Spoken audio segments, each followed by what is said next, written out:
ये कहानी है जगन्नाथ जी के एक शुद्ध भक्त बलराम दास जी की। एक दिन मध्य रात्रि का समय हो चुका था और श्री मंदिर के द्वार बंद हो चुके थे। उस समय बलराम दास जगन्नाथ जी के महिमा का गुणगान करते हुए वही टहल रहे थे और तभी धीरे से सिंह द्वार के कपाट खुले और अंदर से दो दिव्य बालक बाहर आए। बाहर निकलकर वे दोनों मंदिर के पास स्थित एक कुटिया में चले गए और फिर बाहर आ गए। फिर से चुपचाप सिंह द्वार पर गए और फिर आंखों से अदृश्य हो गए। बलराम दास ने ध्यान पूर्वक देखा तो वे दोनों बालक पान चबा रहे थे और उनके होठ लाल थे। बलराम दास ने सोचा कौन है बालक, और उसी जिज्ञासावश वे कुछ दिनों तक उसी समय उसी स्थान पर खड़े रहकर ये नित्य क्रम देखते रहे। मध्य रात्रि होती दोनों बालक बाहर आते, एक कुटिया में जाते और पान चबाते हुए बाहर आते और फिर गायब हो जाते। बलराम दास ने कहा ये एक ही कुटिया में हर रोज क्यों जाते हैं, इसका पता तो लगाना पड़ेगा। ये सोचकर वे उस कुटिया में गए। वहाँ जाकर बलराम दास को पता चला कि वास्तव में ये प्रभुदास का घर था। प्रभुदास पान बेचने का कार्य करते थे, लेकिन वे जगन्नाथ जी के परम भक्त थे।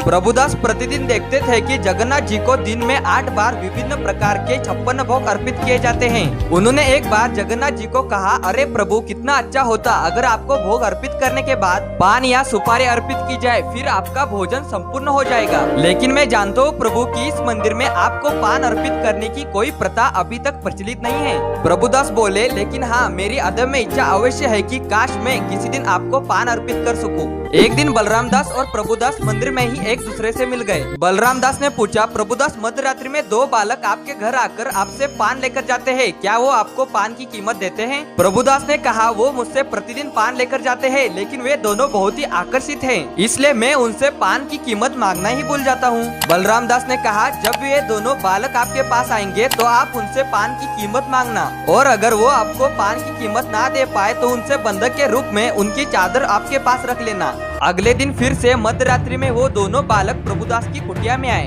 प्रभुदास ने उन्हें पान दिया और तुरंत कीमत मांगी, लेकिन उनके पास कुछ भी नहीं था। तब प्रभुदास ने उनकी चादरें ले ली। अगले दिन प्रातः काल में जब सेवकगण ने मंदिर के कपाट खोले तो चमत्कार हुआ। संध्या काल में बड़े श्रृंगार वेश के समय जगन्नाथ और बलदेव के सर पर जो सफेद चादर रखी हुई थी वो गायब हुई थी।